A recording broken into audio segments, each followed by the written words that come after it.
The Prime Ministers of Pakistan and India met today.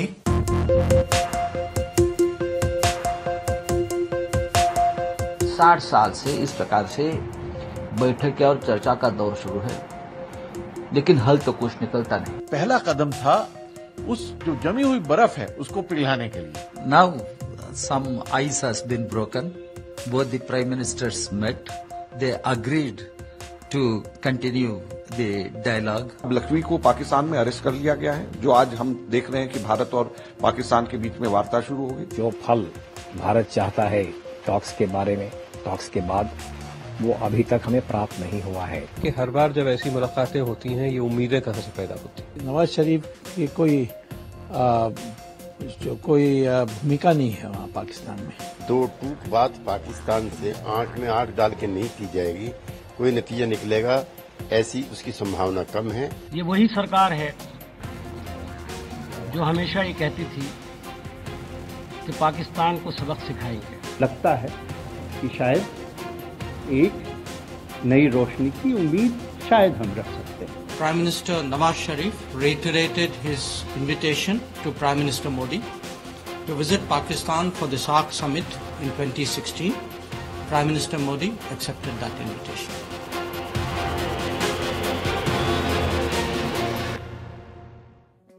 नमस्कार, prime time में आज मैं कादम्बिनी शर्मा हूं आपके साथ। प्रधानमंत्री नरेंद्र मोदी के रूस दौरे का सबसे अहम हिस्सा आज पूरा हुआ जब वो उफा में पाकिस्तान के प्रधानमंत्री नवाज शरीफ से मिले।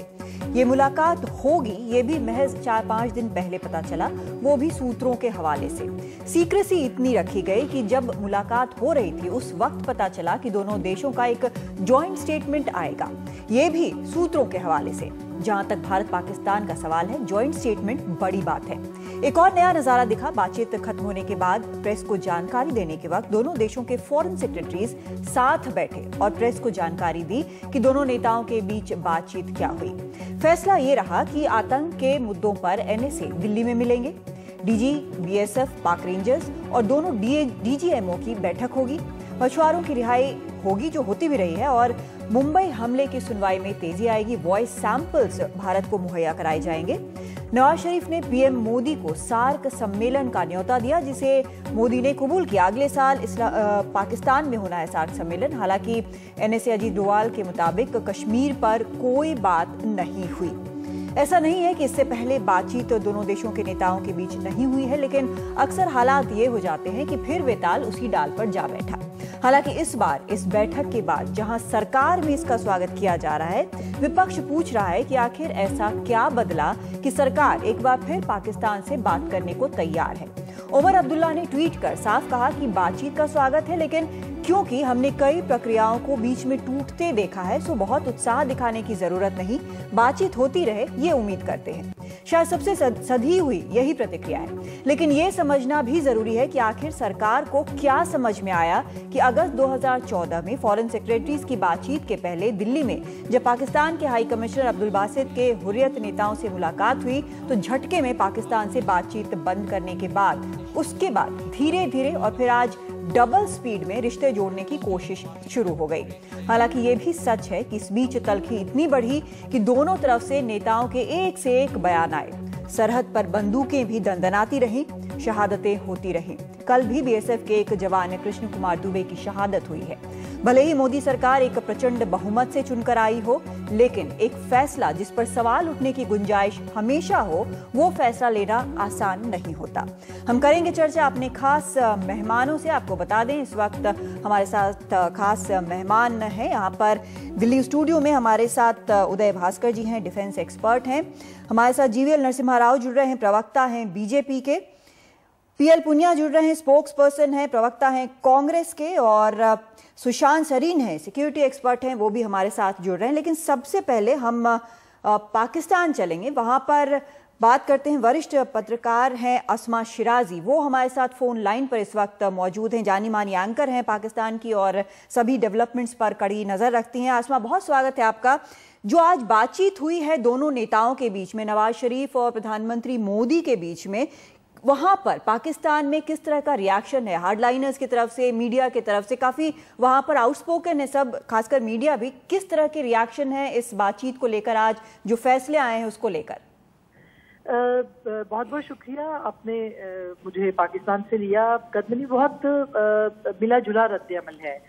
जो हॉक्स हैं, जाहिर है कि वो जैसे हिंदुस्तान में हॉक्स होंगे तो वो जिस तरह से रिएक्ट करते हैं उनका रिएक्शन उसी तरह का है। और जो पाकिस्तान में अपने पड़ोसियों के साथ अच्छे ताल्लुकात चाहते हैं उनका जो रवैया है वो हमेशा की तरह पॉजिटिव है। और इस पूरी जो डेवलपमेंट है और जो मुलाकात रही है और जिसमें कि बर्फ पिघली है किसी हद तक, तो उसको वो एक बहुत गनीमत जान रहे हैं और बहुत इसको अप्रिशिएट किया जा रहा है।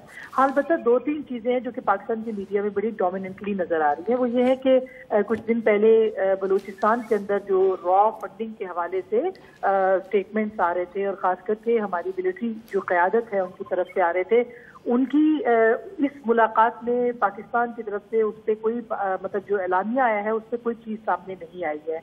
तो इस पे काफी ज्यादा जो है वो पाकिस्तान में जो मीडिया है वो इसके ऊपर वावकार मचा रहा है। इसी तरह से जो बाकी मामलात हैं खास करके कश्मीर के मसले के ऊपर, और आपको पता है कि दोनों तरफ सेंटिमेंट्स बहुत होते हैं, उसके ऊपर भी कोई बात ऐलानिए के अंदर सामने नजर नहीं आई है तो टेररिज्म के हवाले से आई है। तो दोनों तरफ से इसके ऊपर रिएक्शन है, लेकिन पाकिस्तान की मीडिया के अंदर कश्मीर के मामले पे खास करके और बलूचिस्तान में जो रॉ फंडिंग के बारे में बात हो रही थी या इवन हमारी सियासी जमात के ऊपर इल्जाम आ रहे हैं, उसके हवाले से कोई अलामिया के अंदर ना शामिल होना किसी चीज का, उसके ऊपर काफी हुकूमत के ऊपर कड़ी तनकीद हो रही है। और खास करके वो लोग जो कि जानते हैं कि PMLN का जो रवैया है या नवाज शरीफ साहब का रवैया जो है वो सॉफ्ट है टुवर्ड्स भारत, उसको और लेके और ज्यादा एक पॉलिटिकल गवर्नमेंट के लिए जितनी मुश्किल हो सकती है मेरा ख्याल है आने वाले दिनों में और होगी। अब तक तो उस पर काफी ज्यादा तनकीद सामने आ रही है।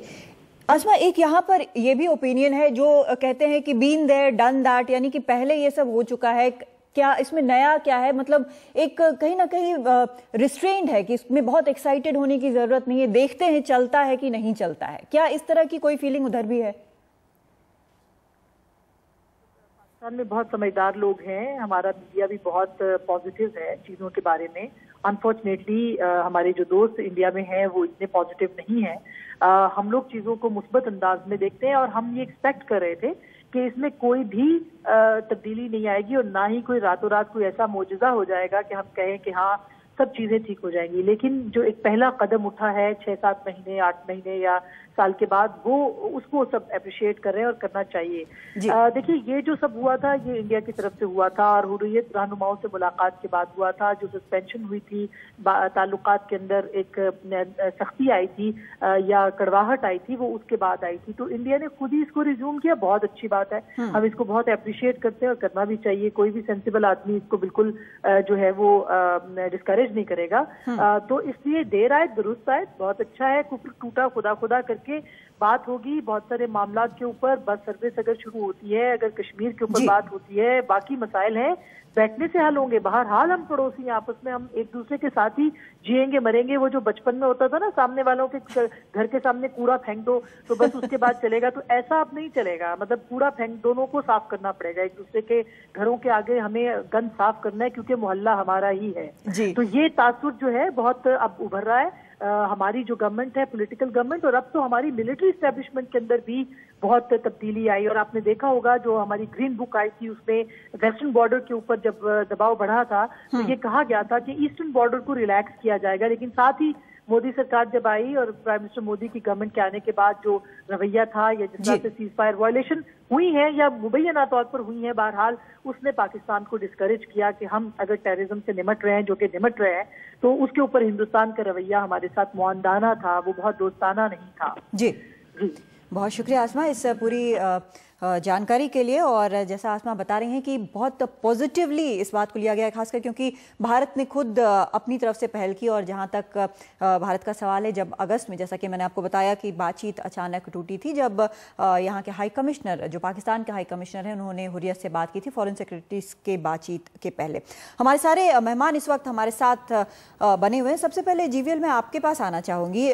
जिस तरह से यहाँ पर आसमा शिराजी बता रही हैं कि वहाँ पर एक बड़ा पॉजिटिव माहौल है, लेकिन यहाँ भारत में पूछा जा रहा है कि बातें जो हैं, इसमें से जो चीजें निकल कर आई हैं उसमें ऐसा नहीं है कि बहुत अर्थ शैटरिंग कुछ भी है। आखिर ऐसा क्या बदला जो अब एक बार फिर से ये चीज उठाई गई है, अब बात करने की फिर से शुरुआत की गई है और इस तरह से बात होती है, बिल्कुल एकदम नरेंद्र मोदी खुद से आगे बढ़कर बात कर रहे हैं। आखिर क्या बदला है?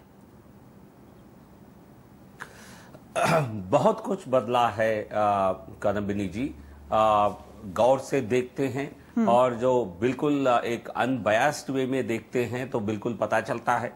भारत की आज की प्रधानमंत्री नरेंद्र मोदी जी विश्व के एक बहुत बड़े नेता के रूप में उभरे हैं। तो भारत और उनको जिस प्रकार एक बड़ा मैंडेट मिला है तो उसका भी वो जब अपने देश के लिए बात करते हैं, जिस प्रकार की वो ताकत, जिस प्रकार की वो स्ट्रेंथ प्रधानमंत्री मोदी जी में है, वो बहुत समय से इस देश में ऐसा नहीं देखा गया। और जिस प्रकार आतंकवाद को प्रधानमंत्री मोदी जी यूनाइटेड नेशंस की जनरल असेंबली में हो या G20 समिट में हो, हर मल्टीलैटरल प्लेटफॉर्म पर इन्होंने एक बड़ी ताकत के रूप से, एक बड़े विषय के रूप में प्रस्तुत किया। और जब राष्ट्रपति ओबामा से उनकी मुलाकात हुई, जीवीएल आप जो बता रहे हैं, आप जो बता रहे हैं कि एक बड़े नेता के तौर पर उभरे हैं और एक ताकत जो है, वो सब सही बात है। शायद इसी ताकत के भरोसे जो अगस्त में फॉरेन सेक्रेटरी की बातचीत तोड़ी गई थी, ये चीज ठीक है। लेकिन उसके आगे मैं जानना चाहती हूँ कि ऐसा क्या चेंज हुआ है, सिचुएशन क्या बदला है, जो बार बार सवाल उठ रहे हैं। क्योंकि ऐसा नहीं है कि पाकिस्तान ने कोई शर्त मान ली हो या कुछ जो LOC वहां पर फायरिंग रुक गई हो, क्या हुआ है? कादम्बिनी जी, मेरे समझ में एक इशारा ही काफी है।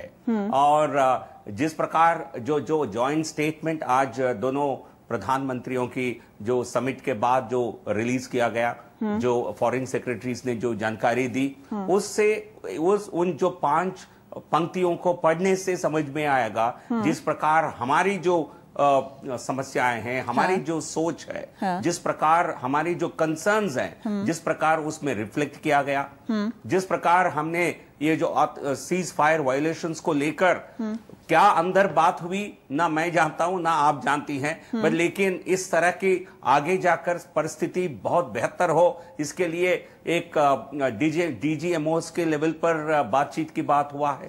और उसके पहले DG BSF और पाकिस्तान रेंजर्स DG के बीच में बातचीत हुआ है। और जिस प्रकार जो म्यांमार में जो भारत की सेना ने एक बड़ा एक रिप्राइजल अटैक मिलिटेंट्स के खिलाफ करके पूरा विश्व को एक जानकारी दिया है कि जो सॉफ्ट गवर्नमेंट भारत में, दिल्ली में, न्यू दिल्ली में अभी नहीं है, हम सबके साथ दोस्ती चाहते हैं। तो जीवीएल, आपके कहने का ये मतलब है, एक सेकंड मैं जरा क्लैरिफाई कर लूं, क्योंकि ये जो सारी चीजें आप बता रहे हैं आज जो मीटिंग से निकली है, मैं जरा क्लैरिफाई करना चाहती हूँ। जो बैठकों की बात है, DGMO की और DG BSF, पाक रेंजर्स की, मछुआरों की रिहाई, ये सारी चीजें जो हैं ये पहले भी होती रही। 2013 में भी मुलाकात हुई थी। NSA नया मिलेंगे, ये अच्छी चीज है। उनको NSA को लेकर पाकिस्तान को थोड़ा संशय भी है, काफी हॉकिश इमेज है अभी फिलहाल हमारे जो NSA हैं उनका। तो इन सब चीजों में ठीक है, लेकिन आप जो कह रहे हैं कि म्यांमार का जो वाकया हुआ था, ये क्या आपके कहने का ये मतलब है कि इस वाकये के कारण एक संदेश गया है और पाकिस्तान डर गया है? क्योंकि अब पहल तो हम नहीं की, क्योंकि सार्क क्रिकेट के बहाने अब वहां पर विदेश सचिव को भेजा गया। मैं ये नहीं कह रहा हूं, लेकिन पूरा विश्व, हर देश किस प्रकार की सरकार है वहां, किस प्रकार की प्रधानमंत्री है, उनकी पॉलिटिकल स्ट्रेंथ क्या है, उस सरकार की मंशा क्या है, किस प्रकार की ताकत उस आर्मी में है और कितनी स्वतंत्र है उस आर्मी, जो कितना बल उसको सरकार से मिल रही है, ये सारा जो है आंका जाता है। लेकिन ये तो फिर 2014 से ही आंका जाना चाहिए था ना, जब प्रधानमंत्री पद की शपथ ली थी। कई बार ये भी कहा जा रहा है कि 1 साल वेस्ट हो गया बात नहीं करके, क्योंकि स्ट्रांग है सरकार, ये तो सब कह रहे हैं, हम भी कह रहे हैं, सब कह रहे हैं, पूरी दुनिया देख रही है, इसमें जताने की बार बार जरूरत तो है नहीं। लेकिन जिस प्रकार आप गौर करिए, जिस प्रकार जो आपकी पत्रकार से जो बात हो रही थी अभी, पाकिस्तान के पत्रकार से, उन्होंने क्या कहा आप सुन लीजिए। उन्होंने क्या कहा? उन्होंने कहा हमारी तरफ से उम्मीद थी ये बलूचिस्तान की जिगर होगा। जिस प्रकार भारत की प्रधानमंत्री, पूर्व प्रधानमंत्री जाकर के इजिप्ट में जो शर्म एल शेख में जो जॉइंट स्टेटमेंट हुआ, क्या हमारी तरफ से एक बड़ी बहुत बड़ी भूल नहीं रही थी उस समय? क्या उस समय भारत के प्रधानमंत्री किसी के दबाव में नहीं थे? ये चीज सही क्या बिना दबाव क्या इस प्रकार की कोई उसमें अकेले पड़ गए थे मनमोहन सिंह? नहीं, क्यों ऐसे गलती क्यों हुआ है? क्योंकि भारत की प्रधानमंत्री उस समय के प्रधानमंत्री पर किसी प्रकार के दबाव रहा हो। नहीं, मतलब मैं ये एक सेकेंड जीवीएल प्लीज, हाँ, मैं ये समझूं कि आप जो यूपीए कर रही थी, आप उससे बिल्कुल अलग जाके एक डिफरेंट रास्ता लेकर आप एक पॉजिटिव आउटकम की तरफ जा रहे हैं। आपके कहने का मतलब है आप पूरी, आई थिंक विश्व जानता है, हाँ। पूरी भारत गौर कर रही है, हाँ। मैं बिल्कुल ऐसा समझता हूं कि एक प्रधानमंत्री, जो भारत के प्रधानमंत्री आज सभी पड़ोसी देशों के साथ बहुत अच्छे संबंध चाहते हैं, हाँ। इस प्रकार की पहल मेरे नॉलेज में किसी प्रधानमंत्री ने अब तक 65 साल में नहीं किया है। एक साल, केवल एक साल के अंदर जिस प्रकार सवाल मेरा सवाल ये था कि क्या आपका रास्ता यूपीए के रास्ते से बिल्कुल अलग है? क्योंकि बातचीत वो भी कर रहे थे, बातचीत आप भी कर रहे हैं, ग्राउंड पर उस वक्त भी कुछ नहीं बदला था, ग्राउंड पर अभी भी कुछ नहीं बदला है। आप क्या चाहते थे? नहीं, मैं समझने की कोशिश कर रही हूँ। इसमें क्या नहीं, आप देखिए, नहीं, आपको समझ में आना चाहिए, हाँ। यदि नहीं आता है, हाँ। कहीं ना कहीं कमी रही होगी आपकी समझ में, अच्छा। लेकिन भारत की प्रधानमंत्री की और भारत की सरकार के रवैया को लेकर, हाँ। मुझे लगता है पाकिस्तान बिल्कुल अच्छी तरह समझता है। यहाँ एक प्रधानमंत्री है जो जिस प्रकार हर सीज फायर उल्लंघन के लिए मिलिट्री को संदेश दिया गया था, सिक्योरिटी फोर्सेस को एक बहुत ही स्पेसिफिक संदेश दिया गया था, हाँ। जब भी वायलेशन होगा, हाँ। आप उसका मुंह तो जवाब दीजिए, हाँ। इस प्रकार की संकेत कभी नहीं थे। आप सिक्योरिटी सुरक्षा बल की इस तरह के संकेत कभी नहीं दिए। मैं पीएल पुनिया भी यहाँ पे साथ हमारे बने हुए, मैं उनसे जानना चाहती हूँ, पीएल पुनिया जी, ऐसा आप लोगों ने क्यों नहीं किया? जो संदेश जो अब दिया जा रहा है, आप लोग देने में क्यों अक्षम रहे, क्यों नहीं दे पाए? अगर ये होता तो आप ये मसला पहले सुलझा लेते। अब आप पूछ रहे हैं कि क्या बदल गया, क्यों पूछा जा रहा है आपकी तरफ से? जैसा जीवीएल बता रहे हैं कि बहुत कुछ बदल गया है।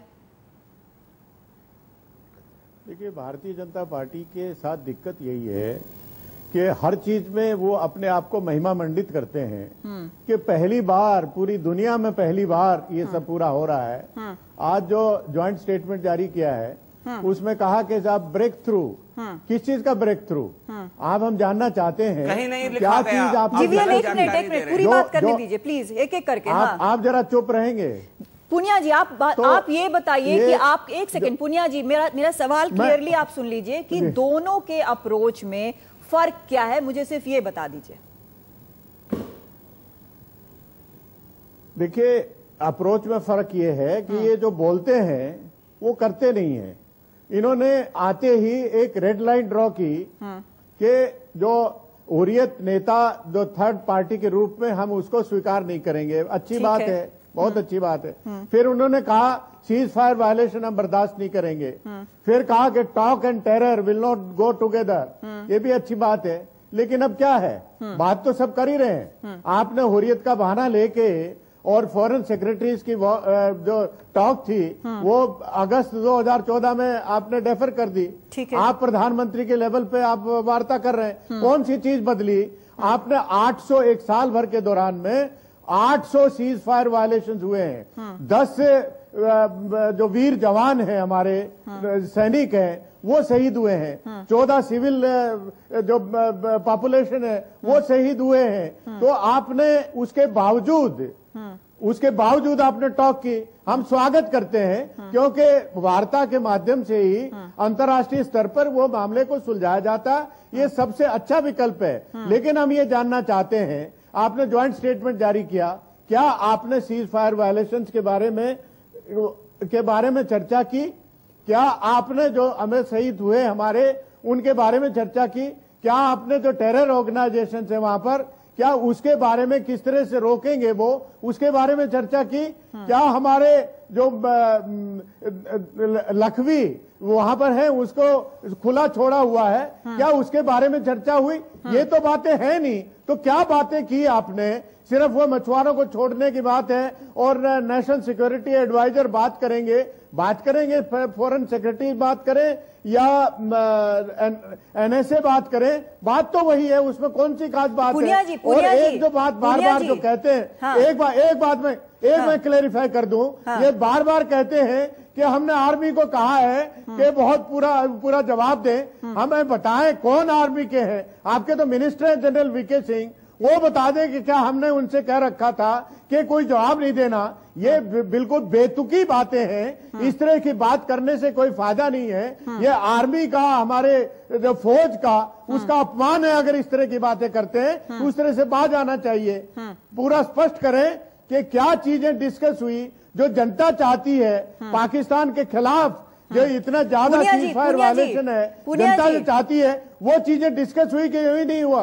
पुनिया जी, ये तो सिर्फ फर्स्ट स्टेप है, लेकिन आप ये बताएं कि डायरेक्शन तो वही है जिसमें आप लोग भी जा रहे थे, तो आपको तो कायदे से इसका स्वागत करना चाहिए। तो आपके यहाँ से भी इस बात का विरोध क्यों हो रहा है कि बात कर रहे हैं? नहीं, हमने कहा कि वार्ता ठीक है, होनी चाहिए, हाँ। लेकिन जो मेजर इश्यूज हैं उसके बात किए बिना आप कहते हैं ब्रेक थ्रू हो गया। क्या चीज ब्रेक थ्रू हो गया? अगर ब्रेक थ्रू हुआ, आपने डेडलॉक खुद क्रिएट किया और उसके बाद डेडलॉक खत्म किया, तो हम कहां दोषी हैं? वो आप स्वयं दोषी हैं। वो डेडलॉक पहले क्रिएट किया, फिर आपने ब्रेक थ्रू कर दिया। तो मेहरबानी करके अंतर्राष्ट्रीय मामलों में संवेदनशीलता बरतनी चाहिए, हाँ। और बड़बोलापन जो है, और उस तरह से मैं समझता हूं कि कोई अच्छा संदेश नहीं जाता है कहीं भी। ठीक है, मैं जीवीएल आऊंगी आपके पास। मैं पहले सुशांत सरीन के पास जाना चाहती हूँ। सुशांत, एक एक्सपर्ट के तौर पर, दोनों पार्टीज का पोजीशन तो हम देख रहे हैं कि एक्सपर्ट के तौर पर जो आप आज का आउटकम देख रहे हैं, कोई बहुत बड़ी चीज हुई है या फिर एक फर्स्ट स्टेप फॉरवर्ड है? क्योंकि कहीं ना कहीं अब एक जिसको बार बार कहा जा रहा है कि बर्फ पिघली है, यानी कि बातचीत एक कदम आगे बढ़ी है, जहां एंड हो गई थी, अब्रप्टली रुक गई थी, अचानक से रुक गई थी, अब शायद एक बार फिर उस दिशा में काम शुरू हुआ है, एक प्रोसेस शुरू हुआ है। देखिए, एक तो हम ये अक्सर पहले भी करते रहे हैं, बर्फ पिघलती है, फिर उसका एक तोड़ा किसी के सर पे गिरता है। अक्सर भारत के सर पे गिरता है, इस बार अगर किसी और के सर पे गिरे तो मुझे पता नहीं, हाँ। लेकिन गिरेगा जरूर, क्योंकि ये बर्फ पिघलती है और फिर ज्यादा समय नहीं लगता जब ये दोबारा से जमनी शुरू हो जाती है। हाँ। पहली बात तो ये। दूसरी चीज ये कि देखिए, अभी पुनिया जी भी बड़ा कुछ कह रहे हैं और जीवीएल भी बड़ा कुछ कह रहे हैं, लेकिन जो आज प्रधानमंत्री जी ने किया, यही कांग्रेस के प्रधानमंत्री भी करते थे। उस समय बीजेपी उनके ऊपर लानतान करती थी, आज वो इनके ऊपर कर रहे हैं, तो उसमें भी कोई बदलाव नहीं है। तीसरी चीज ये कि हमने ये सोचा था कि जब मोदी जी आ रहे हैं तो क्योंकि वो एक नई सोच के साथ आ रहे हैं, तो शायद जो पिछले 70 साल की हमारी एक पॉलिसी रही है और वही पॉलिसी आज भी चल रही है कि घूम फिर के हम आ जाते हैं कि चलिए अब पाकिस्तान से बातचीत दोबारा से शुरू कर लेते हैं। आगरा में भी यही हुआ कि और कुछ बचा नहीं, चलिए बातचीत शुरू कर लेते हैं। उस बातचीत से कुछ निकलता नहीं है। और हमने ये माना था कि मोदी जी जब आएंगे तो शायद वो टेम्पलेट जो है बदलेगा और एक नया टेम्पलेट बनेगा जो ज्यादा शायद सक्रिय साबित हो, लेकिन ये वापस उसी टेम्पलेट पे चले गए। दबाव मैं तो मानता हूं कि जरूर था, क्योंकि जब पिछली बारी क्रिकेट डिप्लोमेसी या सार्क वाली जो यात्रा के उपलक्ष्य पर फोन किया गया नवाज शरीफ को, तो उससे एक दिन पहले ओबामा का फोन गया नवाज शरीफ को, अगले दिन सुबह प्रधानमंत्री ने फोन कर दिया। अभी भी आपका मानना है कि कहीं ना कहीं अमेरिका का दबाव था जिसके कारण रमजान के महीने में सबसे पहले नवाज शरीफ को फोन किया गया? दबाव हर तरफ से था या फिर देश में भी कहीं दबाव था? देखिए, देश में तो पता नहीं, विदेश से जरूर था, क्योंकि वो एक लिहाज से अंतर्राष्ट्रीय समुदाय में ये जरूर था कि भाई कुछ टेम्परेचर ज्यादा बढ़ गया है, इसको कम किया जाए। तो वो मेरे ख्याल एक दबाव शायद हमारे ऊपर भी था और कुछ हद तक पाकिस्तान के ऊपर भी था। तो ये तो साफ जाहिर है, और अगर एक बारी होता तो आदमी ये मान लेता कि शायद ये कोइंसिडेंस था, लेकिन जब दूसरी बारी यही चीज हुई फोन के उपलक्ष्य पर, तो फिर इसको कोइंसिडेंस मानना मैं तो नहीं मानता, कोई और मानना चाहे तो मान ले। तीसरी चीज ये है कि जो रियलिटी ऑन द ग्राउंड है, अब जीवीएल जी जो बाकी सारी चीजें बोल रहे हैं, कुछ हद तक मैं इनसे सहमत हूं कि एक बड़ी अच्छी छवि गई भारत की वगैरह वगैरह कि एक बड़ी स्ट्रॉन्ग गवर्नमेंट आई है। लेकिन प्रॉब्लम ये है कि जो रियलिटी ऑन द ग्राउंड है पाकिस्तान को लेकर के वो बिल्कुल बदली नहीं। इनफैक्ट जो सिचुएशन पिछले साल थी उस एक साल में ये सिचुएशन और ज्यादा बिगड़ी है और पाकिस्तान की तरफ से एक तो भारत के खिलाफ मुसलसल प्रोपेगेंडा चल रहा है और दूसरी चीज ये है कि हालात भी काफी खराब हुए हैं भारत और पाकिस्तान के बीच में और एक तरीके की तलखी आई है जो जमीनी हकायक हैं वो बिल्कुल मनफी हैं, लेकिन जो हमारे को दर्शाया जा रहा है वो एक बड़ी पॉजिटिव स्पिन देने की कोशिश की जा रही है। तो इसलिए मुझे लगता नहीं है कि अगर ये बातचीत शुरू हो भी जाती है तो इससे कुछ मिलेगा। एक और जो पहलू इसका ये है कि अगर आपके पास मर धर के एक बातचीत का ही रास्ता बचता है, वही आपके पास एकमात्र लीवरेज है, क्योंकि आपने ना तो बाकी लीवरेजेस डेवलप की हैं और ना वो आप एक्सरसाइज करना चाहते हैं या उसमें सक्षम नहीं पाते अपने आप को। तो फिर जो ये एक लीवरेज है इसको तो जरा ढंग से इस्तेमाल करा करिए, इससे कुछ निकाल के लेके आया करिए। अब प्रॉब्लम यहां पर यह है कि जो सिग्नलिंग हुई कि पाकिस्तान की तरफ से अगर आप रीजनल कॉन्टेक्स्ट देखें तो पाकिस्तान एक लिहाज से ये मान रहा है कि सिचुएशन उनकी तरफ टिल्ट कर रही है। अफगानिस्तान का मामला उनकी पक्ष में जा रहा नजर आता है। चीन की तरफ से उनको बहुत सारा पैसा मिल रहा है जो वो समझते हैं कि उससे उनकी जो सारी डेस्टिनी है बदल जाएगी देश की। अमेरिका और बाकी पश्चिमी देशों का दबाव जो है बिल्कुल कम ही नहीं खत्म ही हो गया है उनके ऊपर और उनको हथियार भी मिल रहे हैं, असिस्टेंस भी मिल रही है, तमाम चीजें हो रही हैं। वो ये मानते हैं कि इस मौके पर वो ज्यादा भारत के खिलाफ वो ज्यादा पुख्ता एक अंदाज में साबित हो रहे हैं और उस जमाने में आप जब पेशकश करते हैं कि जनाब आप आइए हमसे जरा बात करिए तो वो फिर उनको और एम्बोल्डन करता जो है वो अलग जाता है। बिल्कुल ठीक है। तो मेरा ख्याल ये एक बहुत बड़ी गलती की इन्होंने, जिसको अब सुधारने की कोशिश हो रही है और शायद ये डिली डार्लिंग जो है वो कहीं ना कहीं डेंजरस हो जाता है। उदय भास्कर, आपसे जानना चाहते हैं, यहाँ पर सुशांत सरीन जो कह रहे हैं कि जिस तरह से पहले जब बातचीत ही एकमात्र ऑप्शन है, कहीं ना कहीं ये एक तरह का ब्लैकमेल है कि आप बातचीत के अलावा कोई रास्ता नहीं है, अगली चीज जो है वो वॉर है जो कि कोई नहीं चाहेगा और अब वर्ल्ड सिचुएशन ऐसा है कि कर भी नहीं सकते शायद, और इकोनॉमिक सिचुएशन अगर ये करते हैं तो बहुत साल शायद भारत पीछे चला जाएगा। पाकिस्तान की तो हम बात भी ना करें क्योंकि जब करगिल में जब सेनाएं दोनों तरफ से तैयार थी उसी वक्त बिलियंस डॉलर्स उस पर खर्च हुए थे, तो हालात काफी उस समय भी बहुत डिफरेंट हो गए थे। लेकिन अभी जो यहाँ पर सुशांत सरीन कह रहे हैं, कहीं ना कहीं लगता है कि जो एक ऑप्शन था उसको इस तरह से कहीं ना कहीं मिटा देना, बीच में रोक देना, फिर शुरू करना, फिर रोक देना, ये जो है ये डेंजरस एक प्रेसिडेंट सेट कर रहा है। देखिए, जहां तक भारत और पाकिस्तान के बीच में जो अभी तक हमारा अनुभव रहा है, मैं कहूंगा कि एक प्रकार का पैटर्न है। और ये केवल मोदी साहब के साथ नहीं है, ना कि डॉक्टर मनमोहन सिंह के साथ। यदि आप वाजपेयी जी का जो समय था उसका अगर याद करें, 1998 में भारत पाकिस्तान ने अपने अपने परमाणु विस्फोट किए थे। उसके बाद आपको याद होगा कि तुरंत लाहौर अकॉर्ड जो है उसके ऊपर हस्ताक्षर हुआ था और एक प्रकार का आशा पैदा हुआ था। ठीक है। उस वक्त भी नवाज शरीफ साहब प्रधानमंत्री थे। तुरंत लाहौर के बाद जो है कारगिल का किस्सा हुआ था। तब से लेके आज तक भारत ने कई प्रकार के जो विकल्प हैं, जो ऑप्शंस हैं, हमने उनको अपनाने की कोशिश किया था और आगरा का समिट भी हुआ था। और हमारे पार्लियामेंट के अटैक के बाद आपको याद होगा दिसंबर 2001 में जो हुआ था, हम आगरा के ऊपर भी चले गए थे बातचीत के लिए। फिर हुआ मुंबई का हादसा और 6 साल के बाद इसी प्रकार का जो कभी हमने टॉक्स को आगे बढ़ाया, कभी हमने टॉक्स को सस्पेंड किया है। तो अभी जो मोदी साहब ने नवाज शरीफ साहब के साथ जो भी बातचीत हुई है, मैं कहूँगा कि ये एक राजनीतिक या एक पॉलिटिकल इनिशिएटिव है।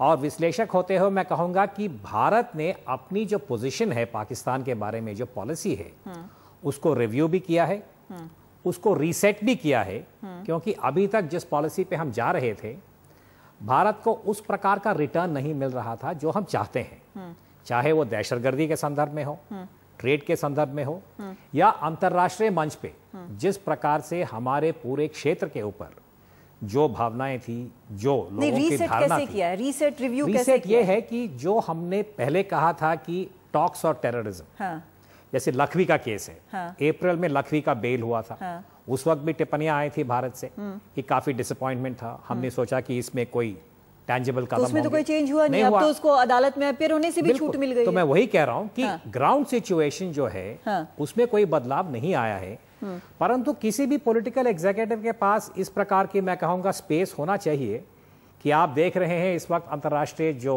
धारणाएं हैं, पाकिस्तान का ही देखिए। सुरक्षा परिषद में चीन ने पाकिस्तान का समर्थन दिया है कि लखवी का जो केस है हम भी स्वीकार नहीं कर रहे हैं। साथ साथ अफगानिस्तान के अंदर पाकिस्तान का जो पोजीशन है, एक प्रकार का उनके साथ हमदर्दी जो है कि पाकिस्तान कुछ सोल्यूशन होगा अफगानिस्तान के संदर्भ में, वो भी एक प्रकार का सेंटिमेंट है ग्लोबल ओपिनियन में। ठीक है, तो मैं यही कह रहा हूं कि मुझे एक विश्लेषक के दृष्टिकोण से यदि मैं देखूं कि आज का जो भी अनएक्सपेक्टेड डेवलपमेंट हुआ है, तो ये एक प्रकार का रिव्यू भी है, रीसेट भी है